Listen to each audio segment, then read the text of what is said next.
La revue de presse d'Europe 1, Olivier Delagarde. Un sujet écrase tous les autres ce matin dans les journaux, l'examen du budget. Et nous faisons le pari de laisser la discussion se dérouler à l'Assemblée nationale. Déclaration de Michel Barnier hier au JDD.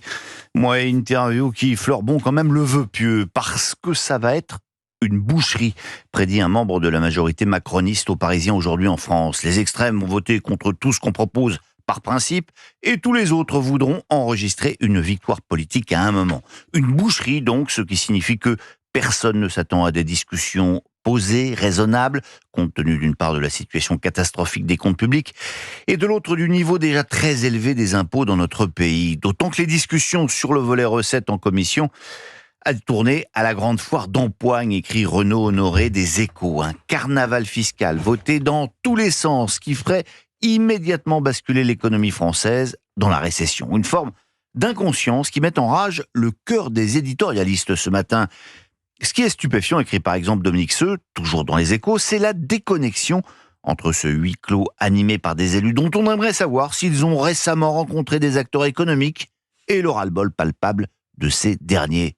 Mais non, c'est bien le problème, semble lui répondre Nicolas Charbonneau du Parisien aujourd'hui en France. Que savent-ils de ce qui fait le succès d'une entreprise saine et viable, alors que sur 577 députés, seuls 23 ont dirigé un jour une société, à peine 4%. Conclusion sur le site du Figaro.fr avec cette tribune de Louis Sarkozy. Les Français ne redoutent ni l'effort ni l'austérité, mais bien la malhonnêteté et la mollesse. Le peuple ne peut pas être managé, apaisé ou trompé.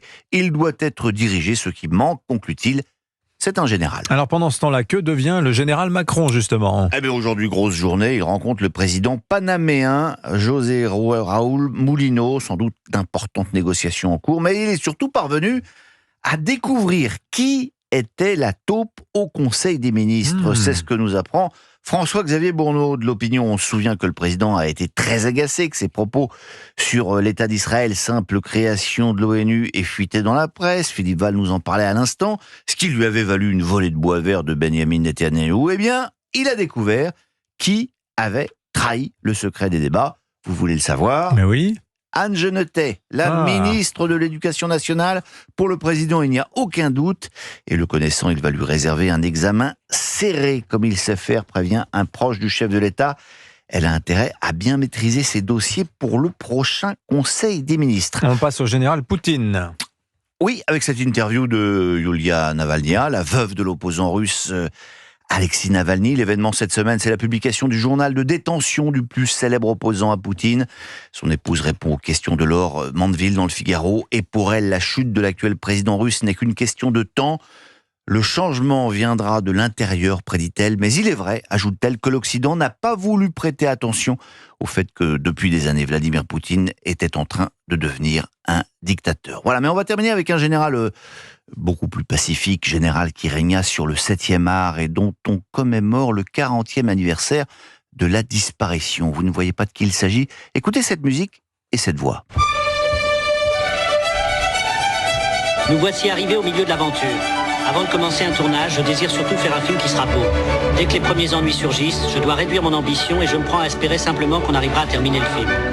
Vers le milieu du tournage, je fais un examen de conscience et je me dis « Tu aurais pu travailler mieux, tu aurais pu donner davantage. À présent, il te reste la seconde moitié pour te rattraper. » Et à partir de ce moment, je m'efforce de rendre plus vivant tout ce qui sera montré sur l'écran. Non, je ne vais pas demander à Pascal Praud s'il a reconnu La Nuit américaine de Georges Delerue, musique et évidemment le film qui rend hommage à François Truffaut, disparu il y a donc 40 ans, jour pour jour. Ne manquez pas le magnifique hommage qu'Éric Nehauf lui rend dans le Figaro. Jusqu'au bout sommeilla en lui un concentré de révolte, malgré ses horaires quadrillés et ses cravates en tricot. Il portait le cinéma français à bout de bras, écrit-il. « Je veux que mes films donnent l'impression d'avoir été tournés avec 42 fièvres », disait Truffaut. Mort à l'âge de 52 ans, Truffaut, ce maître en école buissonnière, n'est jamais devenu vieux. Il repose dans notre chambre verte parmi les photos de disparus. La flamme ne s'est pas éteinte.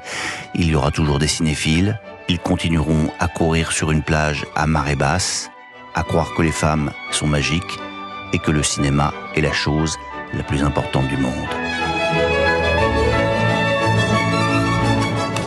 La revue de presse d'Olivier Delagarde. Merci. Il faut lire le cher JDD. Olivier. Pascal Praud parle de François Truffaut dans le JDD.